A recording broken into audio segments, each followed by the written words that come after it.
Estás escuchando a Ana y Elías a la orilla del tiempo, una historia presentada por Anaquel de Sueños, narrada y escrita por Milady Echeverry Restrepo. Capítulo segundo. Este capítulo no habla solamente de la infancia de Ana, sino del amor y las dificultades que la precedieron. Somos apartes del mismo libro, escrito en distintas vidas, con la tinta invisible de los siglos. La historia de Ana no empieza con ella, se remonta a una infancia marcada por ausencias y la costumbre de resistir en silencio. En su niñez se sembró el miedo al amor y la renuncia voluntaria a todo aquello que no encajara en su mundo dominado por la ciencia. Este capítulo habla de las grietas, de esa niña perdida que fue la madre de Ana y de las decisiones que tuvo que tomar para sobrevivir. Entender a Ana exige volver atrás, a esa vida anterior donde el destino ya empezaba a escribir, con mano paciente, un encuentro inevitable. La madre de Ana alguna vez le contó que contrajo matrimonio porque el abuelo, un viejo recio y terco, se lo exigió. No quería una solterona en casa y ella tenía la vergonzosa edad de 30 años, así que los prospectos de marido realmente escaseaban. La casó con un hombre de una muy buena familia, porque el apellido era importante en aquella época.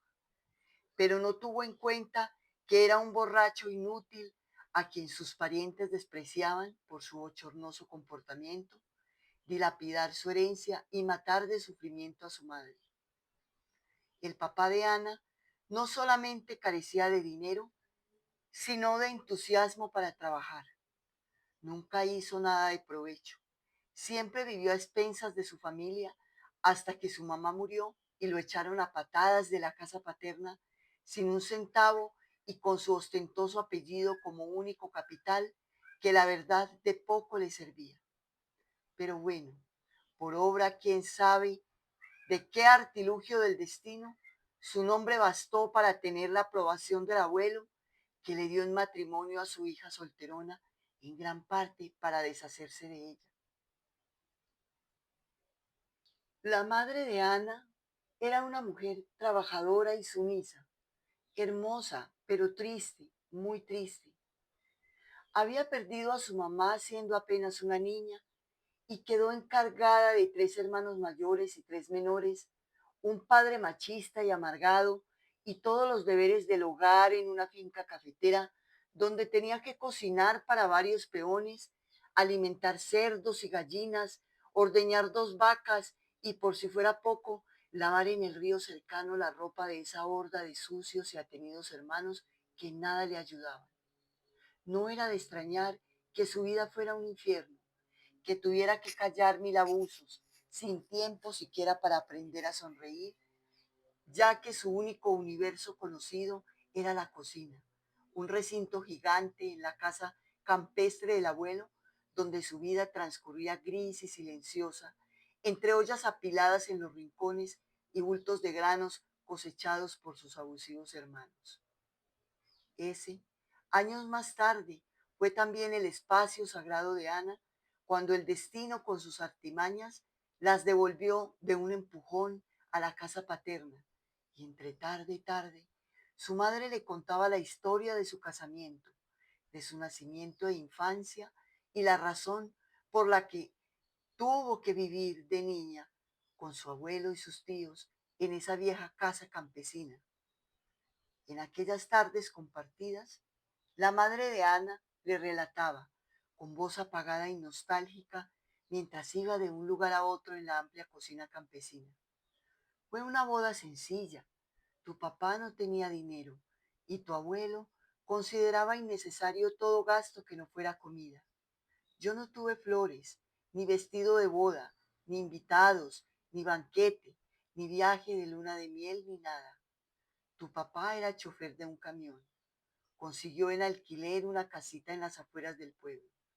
Era un barriecito de invasión construido al borde de una quebrada, un rancho con paredes de esterilla y piso de tabla. Mamá, ¿y el abuelo no les ayudaba? Preguntaba Ana, siguiendo los pasos de su madre por toda la cocina, y ésta, entornando la mirada, respondía: No, hija, tu abuelo consideraba que la responsabilidad era de tu papá, y él ganaba muy poco, apenas lo necesario para no morirnos de hambre.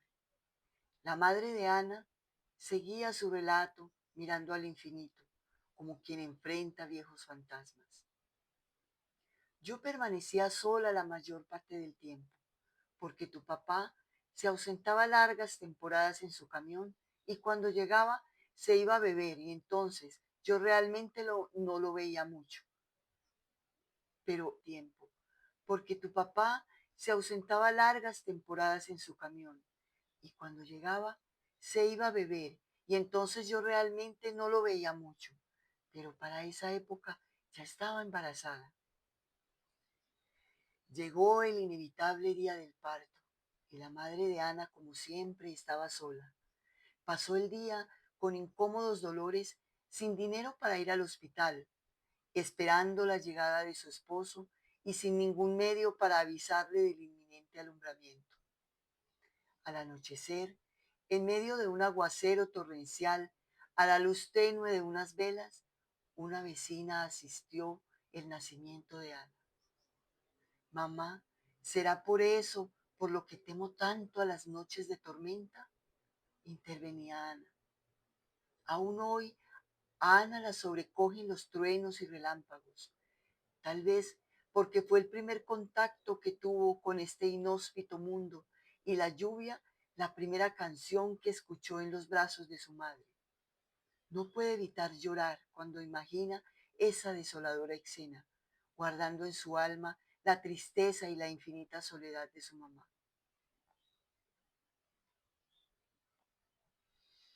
Pero bueno, hija, las cosas mejoraron después de tu nacimiento, le contaba a su madre con una sonrisa triste de resignación dibujada en su rostro aún hermoso, mientras amasaba maíz para las arepas. No fue difícil, pero esa noche no pude dormir ni un segundo. No solo para mantenerte caliente en mis brazos, sino para protegerte de enormes ratas que merodeaban por los rincones buscando alimento y protección de la lluvia. Amaneció por fin y escampó. Tu padre apareció completamente ebrio y no se dio cuenta que había dado a luz y que ahora teníamos una hija sana y llorona. Concluía la madre de Ana, dedicándole una mirada de infinito amor a su hija, que interesada en su relato, la seguía como una sombra por toda la cocina. Cuando la resaca pasó y el padre de Ana se percató por fin de su nueva y maravillosa condición de padre, depuso su orgullo y buscó a su familia para pedirle ayuda. No tienes nada que buscar aquí. Vete con tu mujer y tu hija, trabaja y no vuelvas a buscarnos, le gritó iracundo su hermano mayor, que ahora administraba todos los bienes familiares. Este nuevo rechazo fue el recordatorio feroz que estaba solo en el mundo, que iba por su cuenta y que sus días de vivir a costa de los demás habían terminado hacía mucho. Ese repudio alcanzó también a Ana, que no tenía nada que ver con la disputa familiar ni culpa de las decisiones equivocadas de su padre. Pasaron 15 días desde el nacimiento de Ana y el abuelo por fin llegó a conocerla. Y ese hombre curtido y duro seguramente se conmovió de ver tanta miseria y en un arranque de generosidad decidió ayudar. La vivienda no es grande, pero estarán cómodos y en todo caso mucho mejor que en esta posibilidad, le dijo el abuelo al padre de Ana cuando los instaló en la pequeña vivienda. Apenas una cocina con fogón de leña, una habitación donde los tres dormían calentitos y una salita con 2 sillas y una mesa coja. La cocina estaba separada del resto de la casa por un amplio corredor que daba a un frondoso cafetal. Las flores de café perfumaban las tardes tranquilas. No teníamos mucho, pero éramos felices. Recordaba la madre de Ana, respirando profundo con los ojos cerrados. El abuelo surtió una pequeña tienda y le dijo al padre de Ana: aquí puedes conseguir el sustento para que puedas permanecer más tiempo con tu mujer y tu hija y prosperar. Puedes vender abarrotes, verduras y toda clase de cosas necesarias a los vecinos y encargarte de tu familia y cuidar de ellos como se lo merecen. El papá de Ana emprendió con mucho entusiasmo el cuidado del pequeño negocio y empezó a progresar, pero no había manera que faltara el licor. Y pronto la tienda de abarrotes tomó otro rumbo y se convirtió en una cantina, un lugar de escándalos y problemas encabezados por él, quien era el primero en emborracharse y, por supuesto, en iniciar la trifulca. Pero el tiempo transcurría y a Ana y su madre nada les faltaba. Se tenían la una a la otra y pasaban todas las horas del día absortas en esa misteriosa relación madre e hija que nadie en este mundo logra entender. Ese fue el tiempo en que el padre de Ana decidió que era hora de buscarle un nombre a su hija. En medio de una resaca terrible anunció: resolví que la niña se llamará Esperanza Gertrudis como mi tía abuela. No valieron de nada los ruegos de la madre. Se marchó al pueblo decidido a inscribir a su pequeña en el registro con ese nombre, pero regresó a los 3 días totalmente ebrio. Se tumbó como un muerto sin decir una palabra. Durmió un día entero y cuando despertó expresó a la madre de Ana con tono compungido: le cambié el nombre a la niña, pero no recuerdo cómo es. La madre lloraba desconsolada, temiendo un nombre horroroso. Cuando por fin recuperó la lucidez, anunció con orgullo el nombre que acompañaría a su hija y que desde entonces ha sido su bandera: Ana. Al inmenso esfuerzo mental que tuvo que hacer su padre para encontrarlo, escribirlo correctamente y recordarlo. Y también porque la verdad, dadas las condiciones, pudo ser peor. Lo que pasó durante esos 3 días fue y seguirá siendo un verdadero misterio. ¿Qué hizo que su padre cambiara de opinión y qué inspiró el nuevo nombre? Nunca se supo. Ana tiene naturaleza. Ana no tiene ni idea remota, aunque sí algunas teorías, dada la naturaleza de su padre. Ana piensa al respecto cada vez que lo recuerda. Es posible que al llegar al pueblo, mi padre se haya internado en la primera cantina que encontró a su paso antes de ir a registrarme con el nombre que tenía escogido. Allí siempre había muchachas nuevas, recién llegadas de otros pueblos, coperas, como les decían despectivamente en ese tiempo, que con sus salamerías y mañas entretenían a los clientes y les sonsacaban hasta el último centavo. Tal vez allí encontró alguna exótica rubia de hermosos ojos color miel, cuerpo seductor y sonora risa alegre, que fue quien inspiró mi nombre, digno legado, además del prestigioso apellido, que de bien poco me ha servido. Recuerda, Ana, pero en esa época la vida era buena. El padre había regresado. Por fin estaba sobrio y había recordado milagrosamente el nombre de Ana, quien ya cumplía 4 meses de vida y tenía una gran historia que contar algún día. Una noche de luna llena, un viernes para ser exactos, en la cantina había tertulia. Llegaron amigos y conocidos y otros no tanto, y al calor de los tragos se empezaron a caldear los ánimos y la tragedia asomó descaradamente su rostro burlón por el umbral de la puerta desvencijada. Los amigos conocían al padre de Ana y sabían de su agresividad desbordada cuando se embriagaba y por todos los medios trataban de apagar los ánimos porque habían percibido en un rincón, inadvertido, como una sombra siniestra al toro, un forajido valentón, perverso y traicionero, que últimamente rondaba la comarca y esa noche se coló entre los asistentes sin que se advirtiera mucho su presencia. Solo Lucio, que estaba al tanto de todo, casi no había bebido y llevaba buen rato insistiendo que cerraran la cantina, buscando mil pretextos, que era muy tarde, que iba a llover, pero el padre de Ana, ya medio borracho, no aceptaba ninguno. No seas aguafiestas, está temprano, ahora más tardecito nos vamos todos, decía el padre de Ana, mientras decía, respondía el padre de Ana mientras apuraba cervezas una tras otra sin percatarse de la presencia del extraño. De pronto, como un rayo que corta la oscuridad, su mirada fue atraída hacia el rincón su mirada fue atraída hacia el rincón donde se agazapaba el forastero, envuelto en una ruana, bebiendo tranquilamente una cerveza póker. Descubrirlo allí fue suficiente para enardecer Descubrirlo allí fue suficiente para enardecer su ya exaltado ánimo y comenzó a lanzarle improperios desde la barra de la cantina. Lárguese de mi negocio, forastero, no lo quiero aquí, no sé quién es usted, seguramente es un ladrón. Váyase de mi negocio, no es bienvenido, lárguese o lo saco a patadas. El padre de Ana continuaba gritando y agitando los brazos mientras avanzaba entre las mesas con paso vacilante.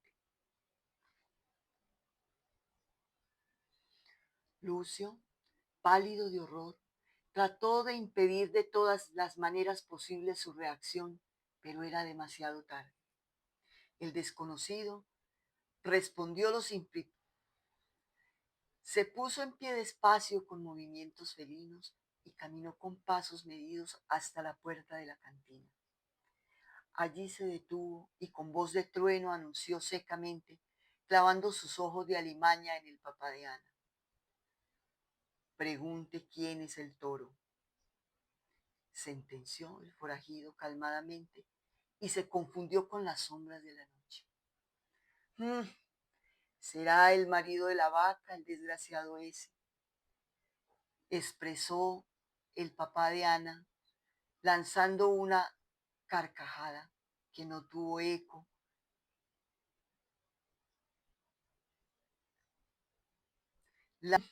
Será el marido de la vaca, el desgraciado ese, y lanzó una sonora carcajada.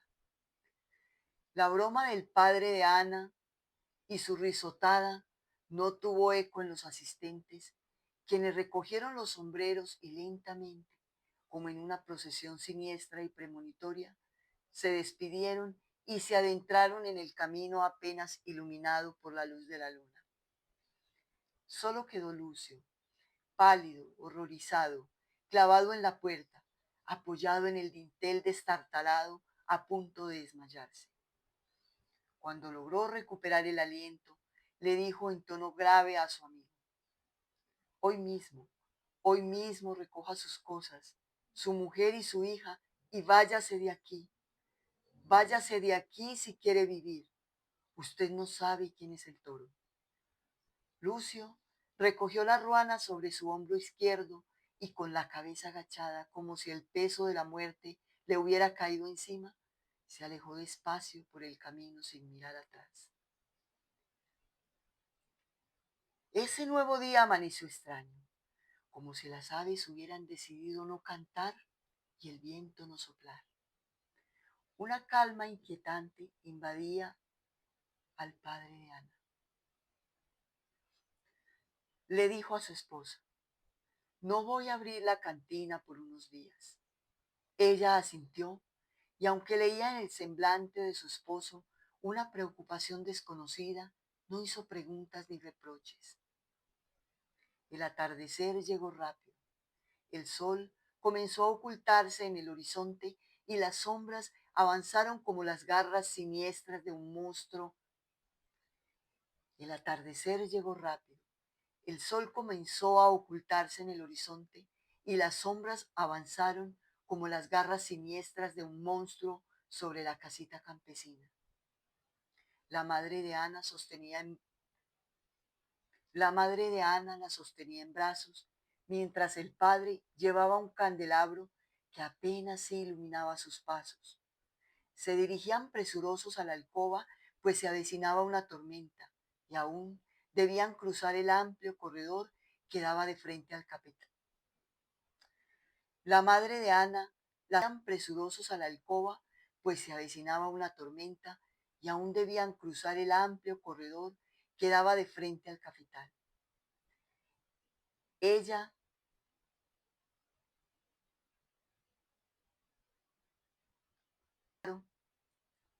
el sonido de un disparo retumbó en el aire como un trueno. Un golpe seco en el piso de madera y la luz del candelabro se apagó. La madre de Ana lo supo en ese instante, con la certeza nefasta de la tragedia. Un remolino giró vertiginosamente bajo sus pies, arrancándola de todo su mundo conocido, pero no soltó a su pequeña. La mantuvo abrazada como un salvavidas, como el timón de un barco en un mar embravecido. Segundo. Gracias por acompañarnos. Esto fue Ana y Elías a la orilla del tiempo, capítulo segundo.